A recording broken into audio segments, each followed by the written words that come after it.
रेवंत रेड्डी ने आरोप लगाते हुए कहा कि टीआरएस पार्टी के नेता सबको झूठ बोल रहे हैं।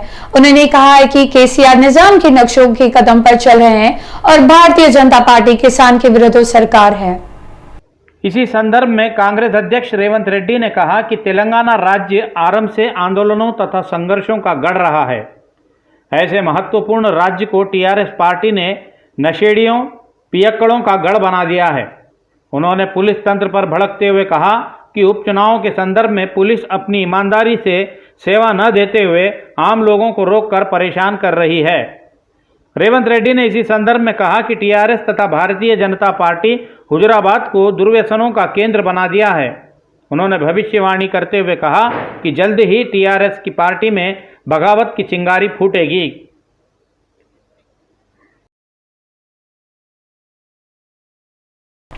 महिला रिजर्वेशन पोराटा समिति के स्थापनक अध्यक्ष मंत्री कृष्ण मदिगा के केंद्रीय मंत्री उनके निवास में मिले किशन रेड्डी, मदघन और नारायण स्वामी विधायक रघुवंतन राव के साथ अल्पाहार किया। भारतीय जनता पार्टी के नेता व केंद्रीय मंत्री मंदा कृष्णा मादिगा के निवास जाकर उनसे मिलकर उनकी मिजाज पुरसी भी की। मंदा कृष्णा से मिलने वालों में केंद्रीय मंत्री जी किशन रेड्डी, केंद्रीय मंत्री मुरुगन और केंद्रीय मंत्री नारायण स्वामी तथा दुब्बाक के भारतीय जनता पार्टी विधायक रघुनंदन राव आदि शामिल हैं। इसी संदर्भ में केंद्रीय मंत्रियों ने मंदा कृष्णा मादिगा द्वारा आयोजित अल्पाहार कार्यक्रम में सम्मिलित होकर अल्पाहार ग्रहण किया। इससे संबंधी और अधिक जानकारी हमारे सिटी विजन प्रतिनिधि सद्दाम की जुबानी। వ్యవస్థాపక అధ్యక్షుడు మందకృష్ణ మాదిగను ఈరోజు పరామర్శించడానికి కేంద్ర మంత్రి జి కిషన్ రెడ్డి మరియు సహాయ కేంద్ర మంత్రులు నారాయణ స్వామి మరియు మురుగన్ కలిసి ఇక్కడ ఈరోజు పరామర్శించడం జరిగింది। మరియు వారి కుటుంబంతో కలిసి ఈరోజు తేనెటి విందులో కూడా పాల్గొన్నారు।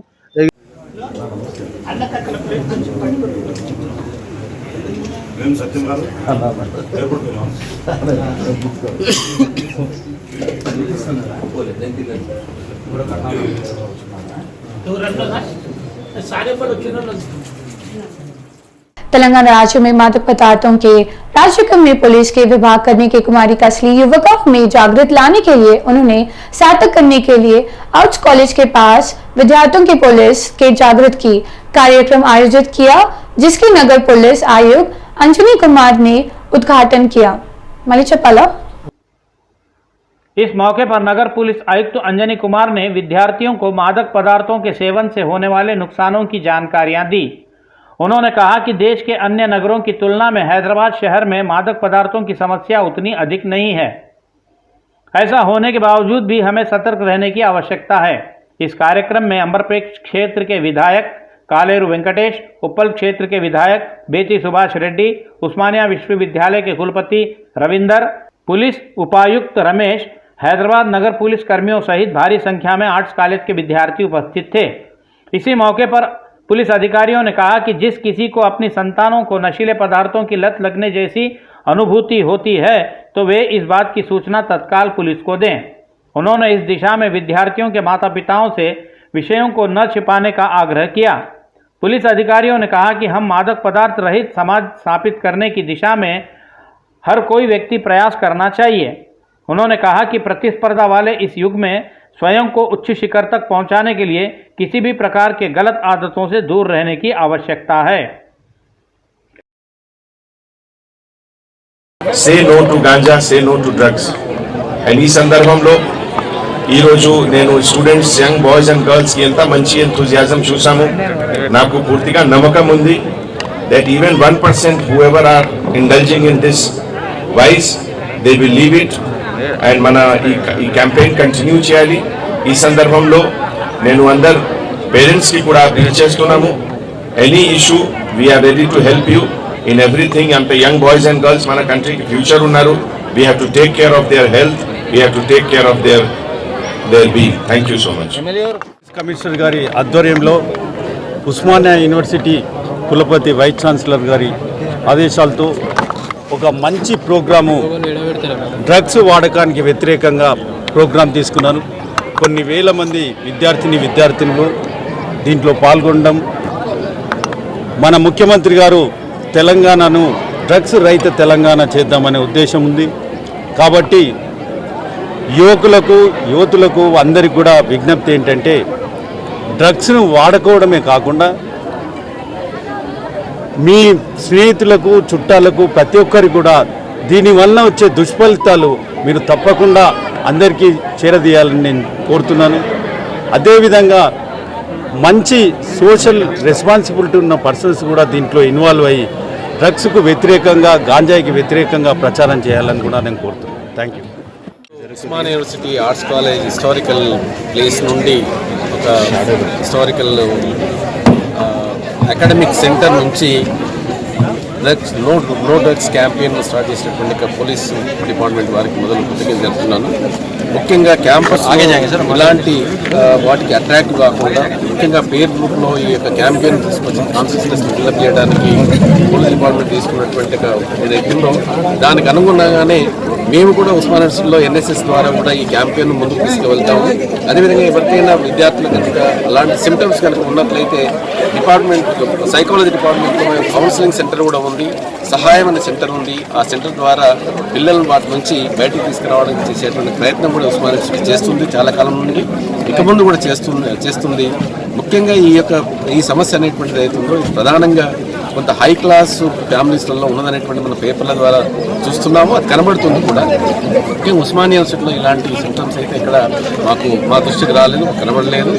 ఒకవేళ అలాంటివి మనకు ఉన్నట్లయితే ఖచ్చితంగా మేము వాటిని అరెస్ట్ చేసేటువంటి ప్రయత్నం చేస్తాం. सिगलवा छवनी के सिख कॉलेज हॉकी मैदान में आयोजित 5000 के रन सफलपूर्वक संपन्न हुआ है। छवनी क्षेत्र के अधिकारियों ने नेतृत्व की आजादी का अमृत महोत्सव के अंतर्गत रक्षा विभाग के 5000 के रन का आयोजन किया है। इस 5K रन कार्यक्रम के मुख्य अतिथि के रूप में GOC 54 के मेजर प्रीतपाल सिंह, राज्य के मंत्री मल्ला रेड्डी, विधायक सायन्ना शामिल होकर रन को झंडा दिखाकर आगे दौड़ाया। छावनी के अतराफ 5 किलोमीटर की दौड़ लगाकर यह पुनः हॉकी मैदान पहुंची। इस रन में विशेष प्रतिभा का प्रदर्शन किए लोगों को पुरस्कार प्रदान किए गए। इस रन में 50 से अधिक विद्यालयों सहित विविध राजनीतिक दलों के नेता पूरे उत्साह के साथ सम्मिलित हुए। इस मौके पर CEO अजीत रेड्डी ने मंच पर जुम्बा नृत्य कर सभी को मोहित कर दिया।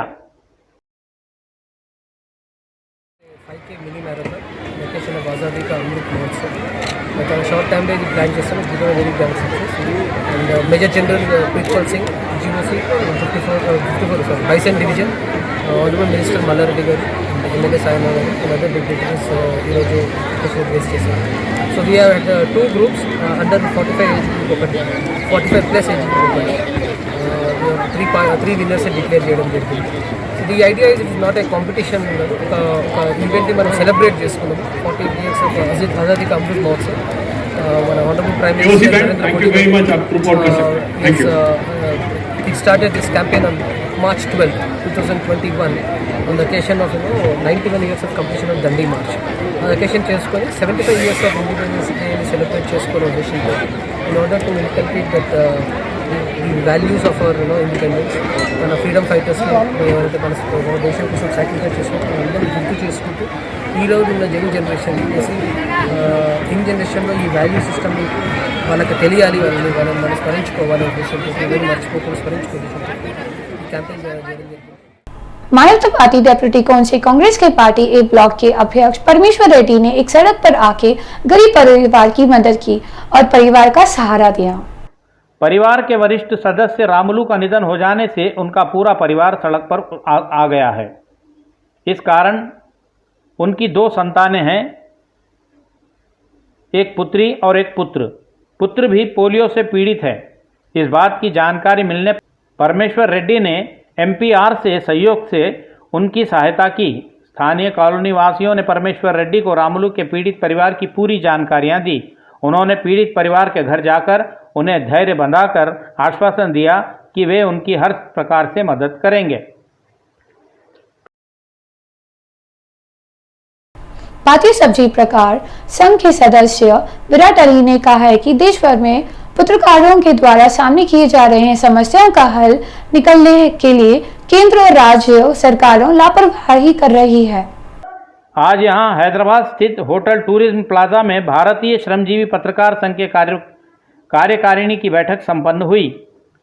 तेलंगाना राज्य गठित होने के पश्चात पहली बार हैदराबाद शहर में भारतीय श्रमजीवी पत्रकार संघ की बैठक संपन्न हुई है।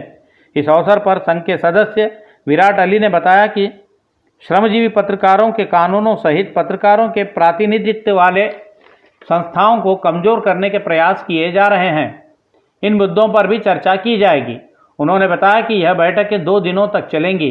विराट अली ने बताया कि इन बैठकों में देश के 22 राज्यों से भारतीय श्रमजीवी पत्रकार संघ के प्रतिनिधि सम्मिलित हो रहे हैं।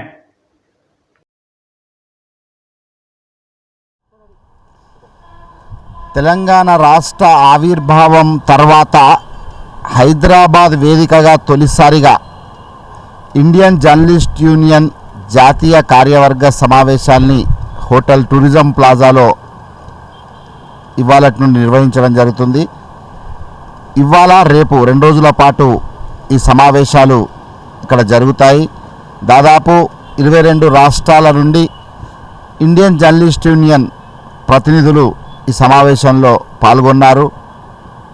దేశవ్యాప్తంగా జర్నలిస్టులు ఎదుర్కొంటున్నటువంటి సమస్యలు, అట్లాగే జర్నలిస్టుల సమస్యలను పరిష్కరించడంలో కేంద్ర రాష్ట్ర ప్రభుత్వాలు అనుసరిస్తున్న వైఖరి, ఈ దేశంలో వర్కింగ్ జర్నలిస్టుల చట్టంతో పాటు జర్నలిస్టుల ప్రాతినిధ్యం ఉన్న ఆయా సంస్థలను నిర్వీర్యం చేసేందుకు ప్రభుత్వం చేస్తున్నటువంటి కుట్రలపై సుదీర్ఘంగా 2 రోజుల పాటు ఇక్కడ చర్చ జరుగుతుంది. పలు తీర్మానాల్ని ప్రవేశపెట్టి ఇక్కడ ఆమోదింపజేయడం జరుగుతుంది. ఐజేయు జాతీయ కార్యవర్గ సమావేశాలను తెలంగాణ రాష్ట్ర వర్కింగ్ జర్నలిస్టుల సంఘం హైదరాబాద్లో హోస్ట్ చేస్తున్నది. చాలా కాలం తర్వాత కోవిడ్ ఇబ్బందులను ఎదుర్కొన్న అనంతరం ఇప్పుడు ప్రత్యక్షంగా వివిధ రాష్ట్రాల నుంచి వచ్చిన ప్రతినిధులందరూ ఇక్కడ సమావేశమై 2 రోజుల పాటు తమ సమస్యలపై చర్చించుకోనున్నారు. కేంద్ర రాష్ట్ర ప్రభుత్వాలు అనుసరిస్తున్న వైఖరి, జర్నలిస్టులు ఎదుర్కొంటున్న సమస్యలు, రోజు రోజుకు జర్నలిస్టులు పెరిగిపోతున్న దాడుల గురించి, అట్లాగే జర్నలిస్టుల సంక్షేమాన్ని పట్టించుకొని ప్రభుత్వాల వైఖరిని గురించి ఇక్కడ చర్చించి జర్నలిస్టుల సమస్యల పరిష్కారం కోసం చేపట్టవలసిన కార్యక్రమాల గురించి తీర్మానాలు చేయడం జరుగుతుంది. దేశంలోని 17 రాష్ట్రాల నుంచి ప్రతినిధులు ఇక్కడికి వచ్చారు. ఇవాళ ఈ కార్యక్రమంలో పాల్గొన్నారు. మరో 3 రాష్ట్రాల ప్రతినిధులు వివిధ కారణాలతోటి రాలేకపోయినా ఇక్కడ ఉన్నట్టుగా వాళ్ళ సంఘీభావం తెలుపుతూ వారి సమస్యల గురించి సంబంధించిన రిపోర్ట్ కూడా ఇక్కడికి పంపించడం జరిగింది. మొత్తంగా దేశంలోని 20 రాష్ట్రాల ప్రతినిధులు, జర్నలిస్టులు ఇక్కడ ఈ సమావేశంలో పాల్గొన్నట్టుగా గుర్తించాలి. भारतीय जनता पार्टी के नेता हुजाराबाद क्षेत्र में प्रत्याशी इटेला राजेंद्र ने बताया कि पीठ में छुरा केसीआर को घोपा है। मैंने ये सवाल जनता से पूछा तो लोगों ने केसीआर का ही नाम लिया है। आज इटेला राजेंद्र ने करीमनगर जिले के विकुंडा मंडल के स्थित गणपति में राजेंद्र ने बड़े पैमाने से चुनाव प्रचार किया। इस अवसर पर अपने विचार व्यक्त करते हुए भाजपा नेता इटेला राजेंद्र ने बताया कि उन पर 30 अप्रैल को घटिया एवं निराधार आरोप लगाए गए और 2 मई के दिन उन्हें गले में हाथ डालकर बाहर ढकेल दिया गया। उन्होंने इस कार्रवाई पर अपनी वेदना व्यक्त करते हुए कहा कि कोरोना जैसी महामारी वाले आपदा काल में मुझे मंत्री पद से हटा दिए जाने की मुझे बड़ी तकलीफ हुई।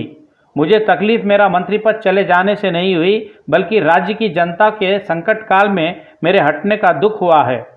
इसके अलावा जब उन्होंने मुझ पर त्यागपत्र देने का दबाव डाला तो मैंने त्यागपत्र उनके मुंह पर फेंक कर आ गया। उन्होंने जनता को अपनी वेदनाएं सुनाते हुए उनके आत्मसम्मान की रक्षा के लिए उन्हें वोट देकर भारी बहुमत से चुनाव जिताने का आग्रह किया।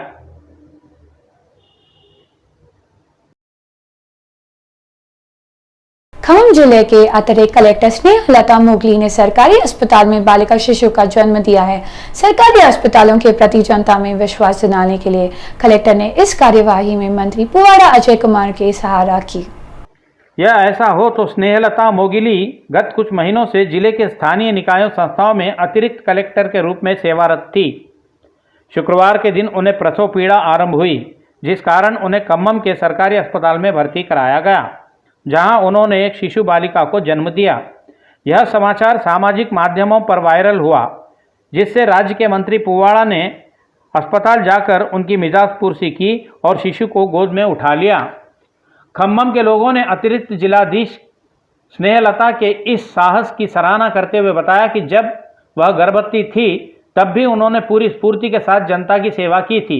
एक कलेक्टर स्तर की अधिकारी होकर भी अपना प्रसव सरकारी अस्पताल में करवाकर जो सरकारी अस्पतालों का विश्वास एवं सम्मान बढ़ाया है, लोग उनके इस प्रेरणा की सराहना कर रहे हैं।